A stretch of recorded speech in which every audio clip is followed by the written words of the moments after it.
오늘 하나님께서 우리 주신 본문 말씀 사도행전 1장이 시작되는 1절 말씀에 보면 데오빌로여 이렇게 시작이 됩니다. 데오빌로여 내가 먼저 쓴 글에는 이렇게 시작이 됩니다. 그러니까 사도행전은 데오빌로라는 사람에게 쓴 글인데 누가 썼는가 하면 누가라는 사람이 썼습니다. 그런데 누가가 데오빌로라는 사람에게 썼는데 먼저 쓴 글에는 이렇게 있는 내용으로 보아서 사도행전은 두 번째 쓴 글이고 사도행전보다 먼저 쓴 글이 있다는 것을 알 수 있습니다. 사도행전보다 먼저 쓴 글은 무엇인가 하면 누가복음입니다. 우리가 알고 있는 마태복음 다음에 누가복음인데, 그러니까 누가가 데오빌로라는 사람에게 쓴 글은 두 가지가 있는데, 첫째는 누가복음이고 두 번째는 오늘 본문 말씀 사도행전이더라는 겁니다. 그래서 사도행전 오늘 본문 말씀을 잘 이해하기 위하여서 이 흐름을 좀 아실 필요가 있는데, 누가복음부터 이어진 이 흐름을 좀 아셔야 되는데 오늘 잠깐 성경 공부를 좀 해보겠습니다. 누가복음 1장 1절 말씀을 보시면 우리 중에 이루어진 사실에 대하여 이렇게 시작합니다. 우리 중에 이루어진 어떤 일이 있었다는 겁니다. 우리 중에 이루어진 일 무엇인가 하면 예수님에 관한 일인데, 예수님께서 세상에 오셔서 사역하셨던 일, 특별히 십자가에 죽으시고 부활하신 일, 이것이 우리 중에 이루어진 일인데 여기에 대하여서 우리 중에 이루어진 사실에 대하여 이렇게 쓰고 있습니다. 그러니까 예수님께서 세상에 오셔서 활동하시고 십자가에 죽으시고 부활하신 일이 이것이 가짜가 아니고 이것이 사실이라는 겁니다. 우리 중에 이루어진 사실에 대하여.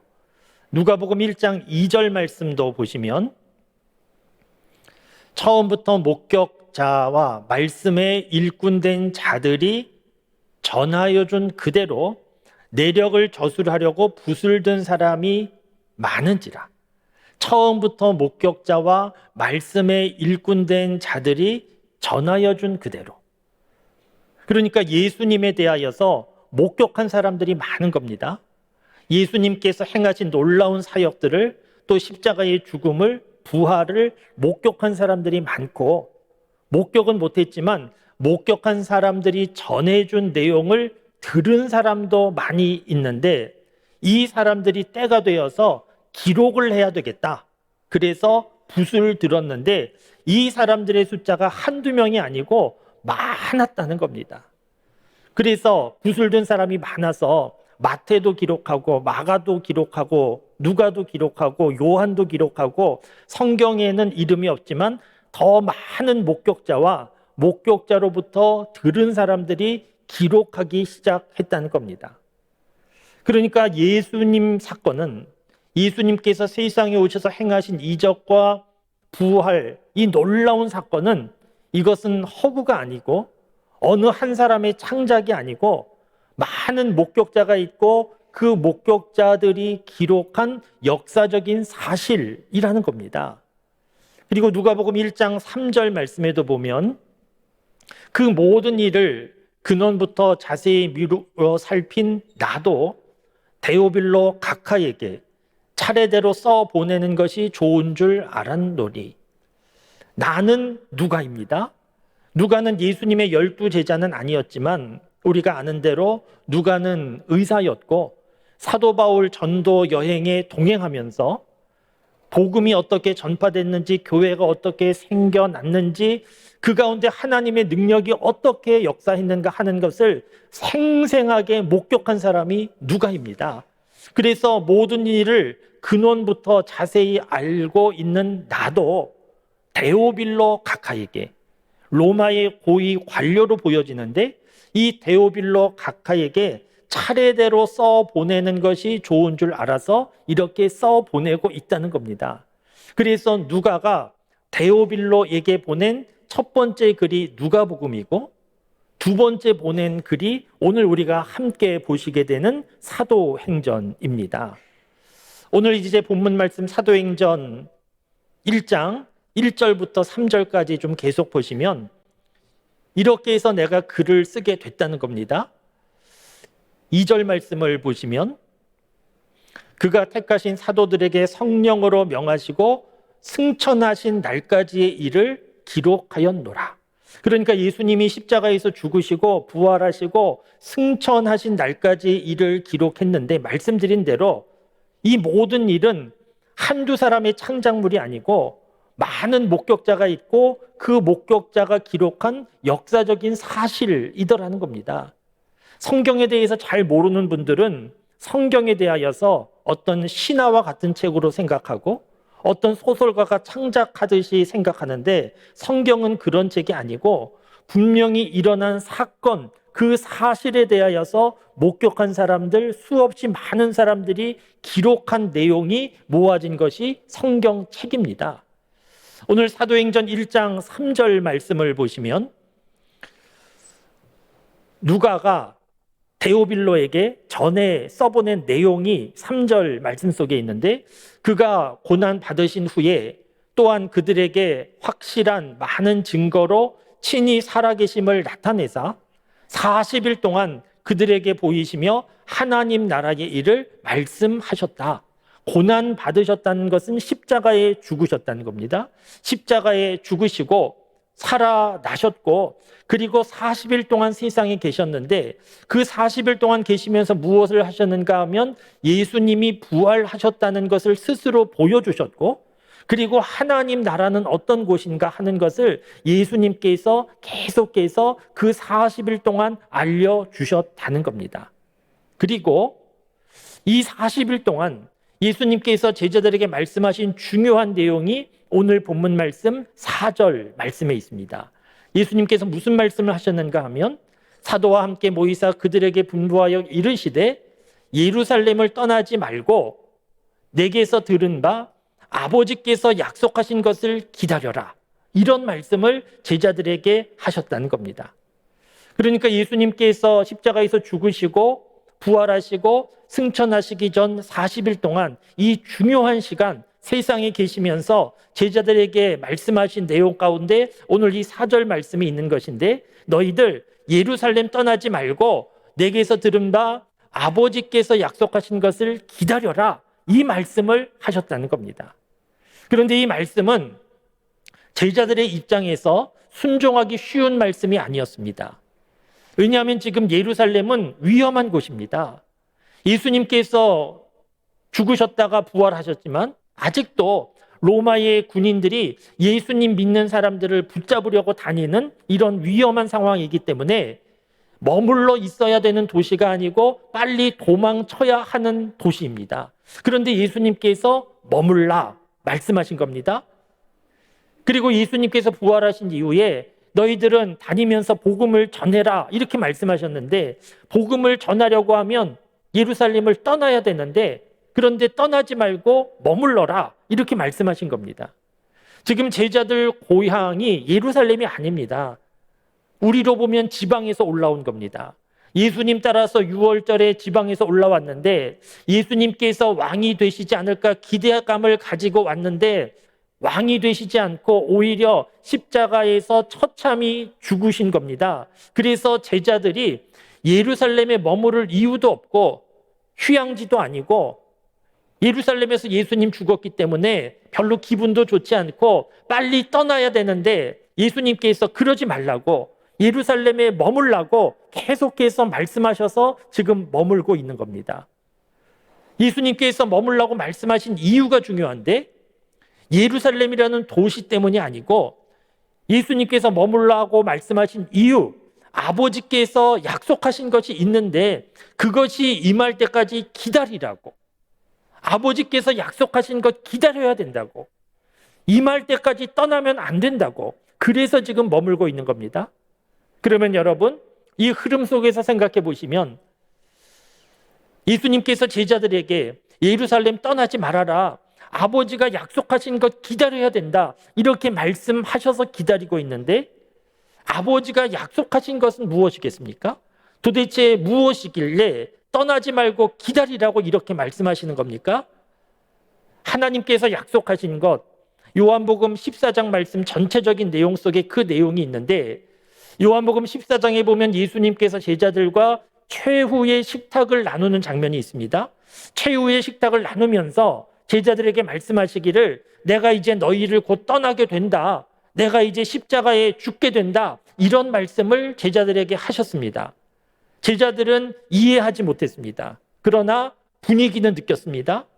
예수님이 우리를 떠나신다고 한다. 심지어 죽는다고 하신다. 제자들이 걱정이 된 겁니다. 예수님만 믿고 따라왔는데 예수님 안 계시면, 예수님 죽으시면 우리 어떡하나? 이렇게 걱정하고 있을 때에 예수님께서 제자들에게 주신 말씀이 있는데 요한복음 14장 26절 말씀을 예수님께서 제자들에게 주셨습니다. 무슨 말씀입니까? 보혜사 곧 아버지께서 내 이름으로 보내실 성령, 그가 너희에게 모든 것을 가르치고 내가 너희에게 말한 모든 것을 생각나게 하리라. 지금 두려움에 떨고 있는 제자들에게 예수님이 말씀하셨는데 보혜사 성령이 있다. 아버지께서 내 이름으로 보내시는 성령이 있다. 그 성령이 오시면 너희에게 모든 것을 가르쳐 주실 것이고 내가 너희에게 말한 것을 생각나게 해 주실 것이다. 이 말씀을 하셨는데 바로 이 말씀이 오늘 본문 말씀에서 너희는 예루살렘을 떠나지 말고 아버지께서 약속하신 것을 기다리라 하는 것의 내용이 바로 이 요한복음 14장 26절 말씀입니다. 그러니까 무엇을 기다리라는 겁니까? 너희들은 성령 하나님을 기다려라 말씀하신 겁니다. 제자들은 지금 예루살렘 떠나기를 원하고 상황적으로 보면 빨리 떠나야 되는데 떠나지 말라고, 움직이지 말라고, 성령 하나님 기다려야 된다고 지금 예수님이 강력하게 말씀하신 겁니다. 왜 이런 말씀하십니까?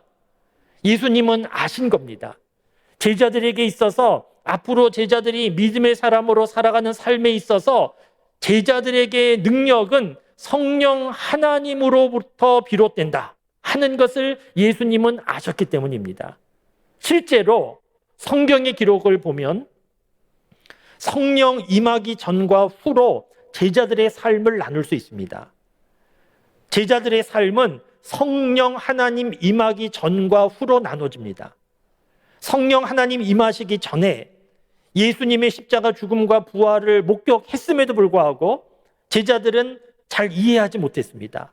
예수님의 십자가 죽음이 무슨 의미인지, 부활은 우리에게 어떤 영향이 있는 것인지 제대로 이해하지 못했습니다.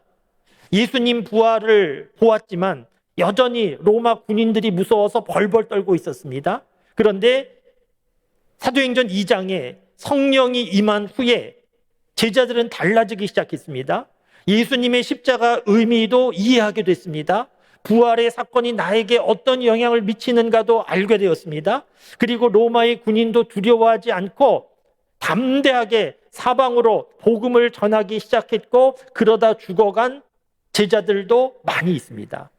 그러니까 성령이 임하기 전과 후로 나눌 수 있는데 우리가 지금 보시고 있는 사도행전 말씀에도 보면 어떻게 복음이 전파되고 교회가 세워지고 하나님의 나라가 확장되었는가 하는 내용이 사도행전 전체의 내용인데 이렇게 복음이 사방으로 흩어지고 교회가 세워지고 하나님 나라가 확장된 것은 제자들이 모여서 오랜 시간 동안 회의를 하고 철저하게 계획을 잘 세우고 그 계획에 따라 이루어진 결과가 결코 아닙니다. 사실상 계획이 없었습니다. 그런데 성령 하나님의 감동을 따라서 움직이기 시작했고 문제가 발생하면 성령 하나님께서 해결해 주시면서 사방으로 복음이 전파되고 교회가 세워지고 하나님 나라가 확장되어서 이 사도행전 다른 이름은 성령 행전이라고 불려지고 있습니다. 사도들의 행전이 아니고 성령 하나님께서 이끌어 가신 행전이다. 그래서 성령 행전이라고 불려지고 있습니다. 그러니까 오늘 본문 말씀에서 예수님께서 제자들에게 너희들 예루살렘 떠나지 말고 아버지가 약속하신 것 기다려라 말씀하신 뜻은 무엇입니까? 너희들 지금 이대로 예루살렘 떠나면 큰일 난다. 너희들 지금 이대로 떠나면 아무 일도 못한다. 너희들은 오합지졸이다. 백전백패할 수밖에 없다. 그러나 성령 하나님이 임하시고 그 성령 하나님의 이끄심대로 살아가면 너희들은 못할 일이 없다. 이런 말씀을 주신 겁니다. 사랑하는 성도 여러분, 오늘 예수님께서 제자들에게 주신 말씀은 제자들에게만 필요한 말씀입니까? 제자들에게만 아버지가 약속하신 것이 필요합니까? 우리는 상관없습니까? 그렇지 않습니다. 오늘 우리에게도 예수님께서 제자들에게 주신 말씀이 오늘 우리에게도 필요한 말씀입니다. 오늘도 저와 여러분들 예수님을 믿고 신앙생활하는 능력은 나에게서 나오는 게 아닙니다. 학교 다니면서 공부한 학력에서, 인생의 경험에서, 나의 인격과 의지력에서 예수님 믿는 신앙생활의 힘이 나오는 것이 아니고, 신앙생활의 힘은 지금도 성령 하나님의 도움과 역사함 가운데 나오는 겁니다. 우리가 예수님 믿는 거 생각해 보십시오. 이것은 정말 놀랍고 신비한 일입니다. 우리가 지금 무엇을 믿고 있는 겁니까? 우리가 모르던 때에 대략 2000여 년 전에 우리가 알지 못하던 장소에서 아주 멀고 먼 어느 이스라엘 나라 그 땅에서 한 청년이 태어나서 살다가 죽었다는 겁니다. 그것도 십자가에 처참하게 못 박혀 죽었는데 그분이 하나님의 아들 예수님이라는 것이고, 그 예수님이 십자가에 못 박혀 죽었을 때 죄인된 나도 죽은 것이고, 그 예수님을 믿으면 죄인된 내 죄가 용서받고 내가 구원받는다. 이런 거 지금 우리가 믿고 있는 겁니다. 여러분, 이런 내용이 상식적인 내용입니까? 이런 거 강의한다고, 강의를 아무리 잘한다고 해도 이게 이해가 될 만한 내용이 아니지 않습니까? 그런데 우리는 지금 믿고 있습니다. 의심 없이 믿고 있습니다. 어떻게 믿게 된 겁니까? 누군가 너무 설득력 있게 설명을 잘해서, 아니면 내가 이해력이 탁월해서 믿게 된 것이 아니고 성령 하나님께서 우리 마음과 생각을 주관하셔서 믿게 해 주셔서 믿게 된 겁니다. 오늘도 우리가 예배 시간에 이렇게 모였습니다. 많은 교우들이 함께 모였습니다. 교회 근처에 사시는 분도 있지만 멀리 사시는 분도 있습니다. 그런데 이 시간 우리가 다 모여서 예배를 드리고 있는데, 우리가 어떻게 예배를 드리고 있는 겁니까? 담임 목사가 오라 그런다고 오실 분들이 아닌데 어떻게 우리가 지금 모여서 예배를 드리고 있는 겁니까? 하나님께서 우리 마음과 생각과 발걸음을 주장하여 주셔서 예배 드리고 싶은 마음도 주시고 교회에 가고 싶은 마음도 주시고, 그래서 우리가 교회에 모여서 예배 드리고 있는 겁니다. 여러분, 우리의 일상적인 삶을 지나면서 돌아보시면 무엇인가 잘못된 길, 죄악된 길로 갈 때 하나님의 말씀이 들려지고 느껴집니다. 그러면 안 된다고, 정신 차리라고, 이렇게 살면 안 된다고. 그런 소리는 양심의 소리가 아니고 성령 하나님의 책망입니다. 그런가 하면 어렵고 힘든 상황 가운데 낙심해 있을 때 힘내라고, 내가 너와 함께 한다고, 이런 감동도 우리가 느끼게 되는데, 이것도 내 기분에 따라 느껴지는 것이 아니고 성령 하나님의 말씀입니다. 우리가 인생의 위기 상황 가운데 어떤 소리를 듣는가, 어떤 감동을 듣는가 하는 것이 참 중요한데, 인생의 위기 상황 가운데 그 감동을 느끼는 대로 살기도 하고 죽기도 하는데, 그 위기 상황 가운데 말씀이 생각나고 하나님이 생각나고 교회 생각나고 그러면 사는 것인데, 그 모든 것도 성령 하나님께서 감동해 주시는 겁니다. 그러니까 성령 하나님은 눈에 보이지 않는 존재가 아니고 태초부터 계셨던 하나님이신데, 오순절 때에 이 세상 믿음의 사람들에게 구체적으로 임재하셔서 지금도 믿음의 사람들과 함께 하시는 하나님이 성령 하나님이십니다. 여러분, 오늘 본문 말씀에서 예수님께서 제자들에게 왜 이렇게 강력하게 말씀하시는 겁니까? 너희들 떠나지 말아라. 예루살렘 떠나지 말고 기다려야 된다.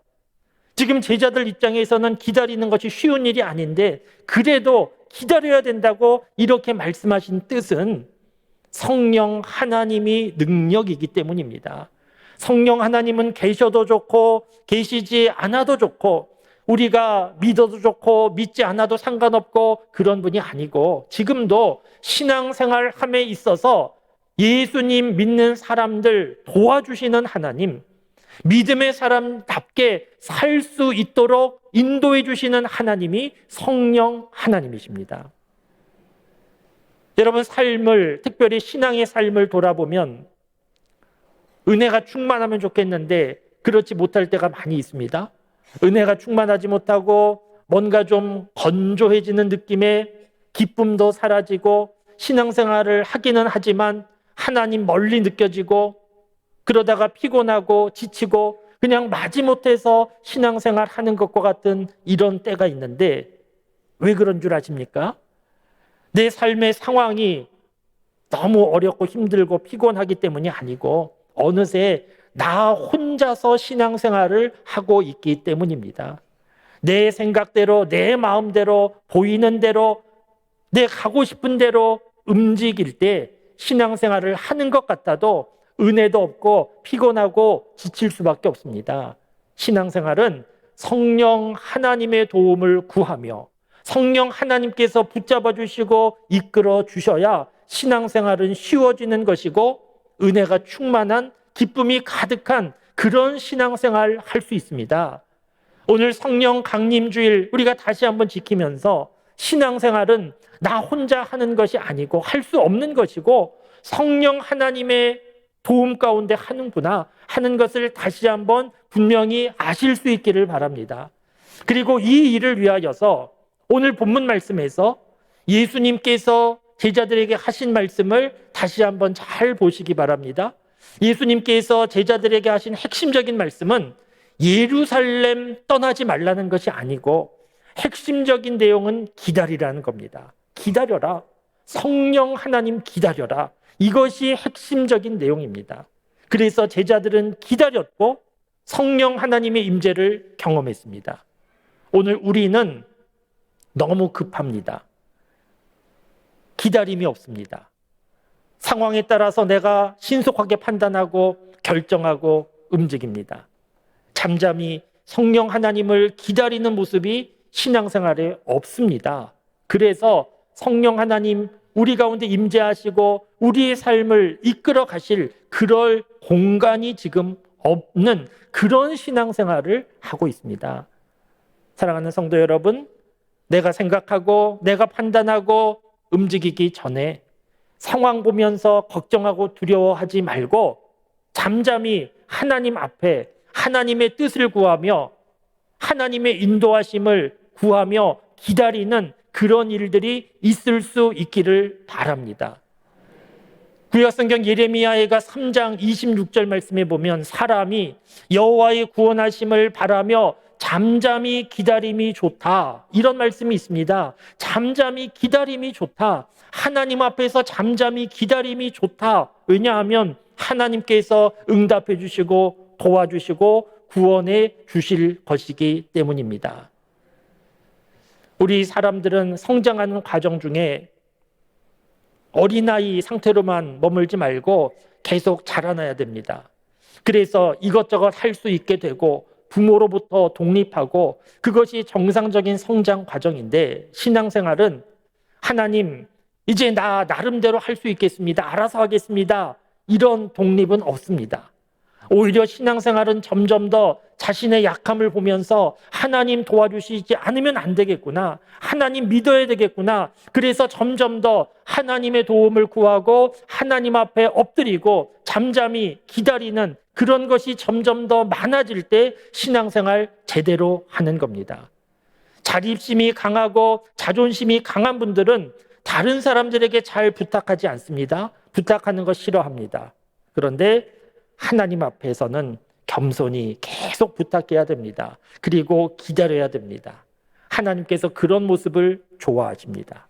사람에게 자꾸 부탁하면 사람은 싫어하지만 귀찮아하지만 하나님은 그렇지 않으시고 하나님 앞에 겸손히 엎드려 도와달라고 부탁하고 어떻게 해야 되냐고 묻고 기다리는 그런 모습을 기뻐하시고 그런 사람들에게 성령이 충만한 은혜를 허락하시고 도와주시고 인도하여 주십니다. 사랑하는 성도 여러분, 성령 하나님께서 믿음의 사람들을 도와주시기 위하여 보혜사로 도와주시는 하나님으로 세상에 오셨는데 그 하나님과 무관하게 혼자서 나름대로 신앙생활을 한다고 하는 것은 안타까운 일이지 않습니까? 우리를 도와주시기 위하여 우리 옆에 오신 성령 하나님을 알고 인정하고 의지하고 도움을 구하고 하나님의 뜻을 기다리며 그렇게 살아가는 우리 모두가 되어서 신앙의 삶이 힘들고 피곤하고 지친 이런 것이 아니고 기쁘고 감사하고 은혜가 충만하고 성령의 열매를 거두는 그런 신앙생활 하는 우리 모두가 다 되실 수 있기를 주님의 이름으로 축원합니다.